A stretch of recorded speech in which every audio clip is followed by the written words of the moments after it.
भारत दुनिया का सबसे युवा देश है। हमारे देश की ताकत ही युवा वर्ग है, लेकिन बेरोजगारी की समस्या आज भी युवाओं के सामने मुंह बाए खड़ी है। ऐसे में सरकार ने युवाओं के लिए बजट में क्या कुछ प्रावधान किए हैं, आपको रिपोर्ट के जरिए दिखाते हैं।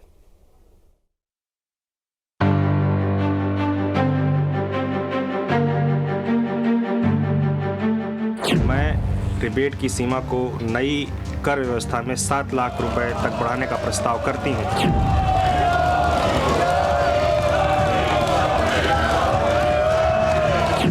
मोदी सरकार 2.0 का आखिरी बजट पेश।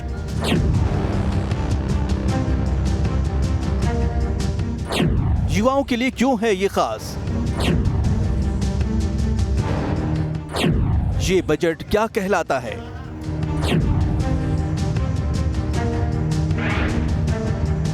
मैं रिबेट की सीमा को नई कर व्यवस्था में 7 लाख रुपए तक बढ़ाने का प्रस्ताव करती हूँ।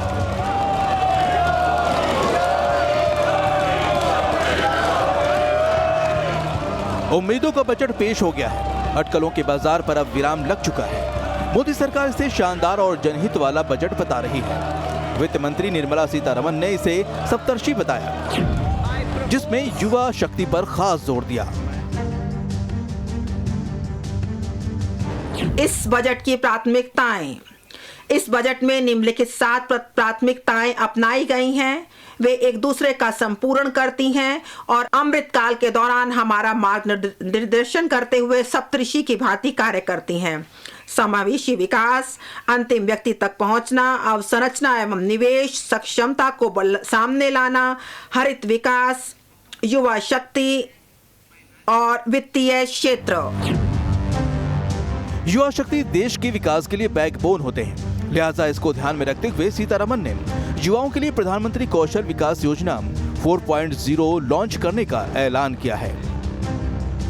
हमारे युवाओं को सशक्त करने के लिए और अमृत पीढ़ी के सपने को साकार करने में मदद करने के लिए हमने कौशल वर्धन पर केंद्रित राष्ट्रीय शिक्षा नीति तैयार की है। प्रधानमंत्री कौशल विकास योजना 4 अगले 3 वर्षों में लाखों युवाओं को कौशल प्रदान करने के लिए प्रधानमंत्री कौशल विकास योजना 4.0 शुरू की जाएगी। जाहिर है, प्रधानमंत्री कौशल विकास योजना से युवाओं को रोजगार में मदद तो मिलेगी ही, साथ ही इससे युवाओं को नए अवसर भी मिलेंगे। इस बजट में मोदी सरकार की फिक्र सिर्फ इतने भर ही नहीं सीमित है। देश के युवा अंतर्राष्ट्रीय स्तर पर अवसरों के लिए तैयार हो सकें, इसका भी ध्यान रखा गया है। सरकार नेशनल डेटा गवर्नेंस पॉलिसी लाएगी। महत्वपूर्ण डेटा तक युवाओं की पहुंच होगी। इनोवेशन और रिसर्च में युवाओं को आसानी होगी। स्टार्टअप्स और शिक्षण संस्थानों को मदद मिलेगी।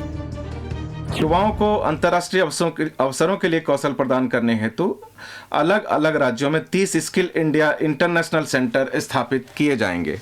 निम्नलिखित लक्ष्य हासिल करने के लिए एकीकृत स्किल इंडिया डिजिटल प्लेटफॉर्म की शुरुआत कर कौशल वर्धन हेतु डिजिटल तंत्र को और विस्तार प्रदान किया जाएगा।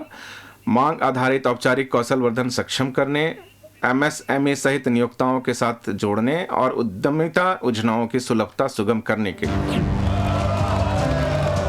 जाहिर है, मोदी सरकार के आखिरी बजट में युवाओं के लिए ये कोशिश बेहद सराहनीय है।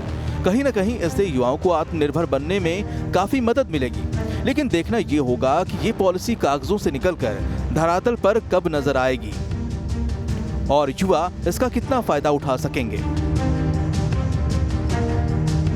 Bureau report, news state, Bihar Jharkhand.